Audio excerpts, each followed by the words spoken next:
aussi par un trop d'intensité ou des fois, en fait, ne pas se trouver en fait, ne pas cocher toutes les cases parce qu'en fait, on a un tremplin, on a trop d'idées, trop de d'intensité et on n'arrive pas, en fait, à se cantonner à un seul job ou à une seule trame, une seule tâche.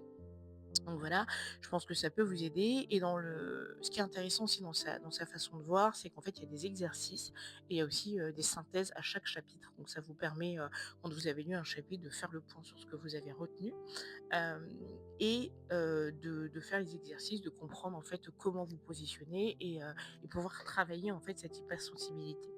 Et le point aussi important, c'est que Fabrice Midal a une approche plutôt, hem, positive, de l'hypersensibilité parce que moi, de mon point de vue, l'hypersensibilité est plutôt, décriée, plutôt, mal vue parce que c'est plutôt, les victimes, ceux qui pleurent beaucoup, ceux qui, se plaignent beaucoup, des fois aussi. Donc voilà, je trouve que lui, il en parle plutôt comme une source de créativité, comme une source de «génie» entre parenthèses, une source de différence, mais plutôt dans le côté positif de la chose et ça, je trouve ça vachement bien. Donc raison pour laquelle je vous le recommande et je vais terminer sur, 4 leçons sur l'hypersensibilité issues du livre. Donc leçon numéro 1. L'hypersensibilité est un formidable levier pour nous tirer de la grisaille et de l'ennui. Oui, parce que bah, quand on a un trop plein, quand on est intense, quand on a toujours des idées, et ben en fait, bah, on est capable de sortir de l'ennui assez rapidement.